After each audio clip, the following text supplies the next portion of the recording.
This was meant to be a family holiday. It ended with heartbreak, horror, and a missing heart. On Sunday, the 27th of April 2025, Luke, his wife Beth, and their two young children flew to Turkey for a family holiday. But within 24 hours, Beth was very poorly and delirious. Luke called for help but was told no doctors until 10 a.m. He begged for an ambulance. Finally, one came. Beth was rushed to hospital. Luke followed with their terrified children. At the hospital, there was language barriers and no explanation. The children watched, traumatized. That would be the last time they'd ever see their mum alive. Hours later, Luke was told to pay up front for a scan, which he did. He then went back to the hotel with still no answers. That night, Beth was moved into intensive care.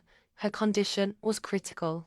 Luke was banned from seeing her, and the hospital stopped taking his calls. Beth and Luke's mum flew out to help and to visit Beth, but she'd been moved hospitals again.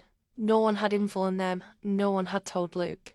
And when they finally found her, they said, "We'll let you see her in 10 minutes.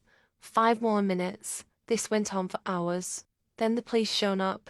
They interrogated Luke without a translator, forced him to sign a document. He had no idea it said, Beth died at 9 a.m. He hadn't even been told. Suddenly, they started to accuse him of poisoning his wife. Meanwhile, Beth's mum is finally let in for just a moment. She finds Beth on life support, cold, dying, alone. The doctor asked if Beth had any allergies. Luke had already told the paramedics when Beth got in the ambulance that she was allergic to penicillin, and yet was shocked to hear this information when told again. They had no idea and had been treating her for hours at this point. Later that evening, the hospital called to let Luke know that Beth had passed away. This time, it really was true. Beth was gone. Just hours later, Luke was finally told from the insurance a private hospital had been found for Beth, but it was too late. Before they could even begin mourning, Luke was told he needed to pay £2,000.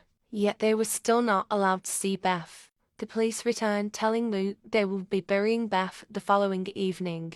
Luke refused and demanded he take Beth home. He was interrogated again, this time in the back of a van surrounded by armed guards, and finally they let him see Beth for 1 minute. Luke, her mother, and a translator were forced to carry Beth's body in a zipped bag through the hospital, one corner each.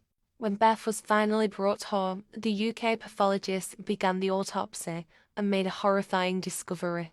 Beth's heart was missing, gone, taken, no explanation, no consent. The part of her that loved, that laughed, that lived for her children had been stolen. Luke is now back home, broken, grieving, traumatized. He had to tell their children, "Mummy isn't coming home." This family need help. They're fighting for answers, for justice, for Beth.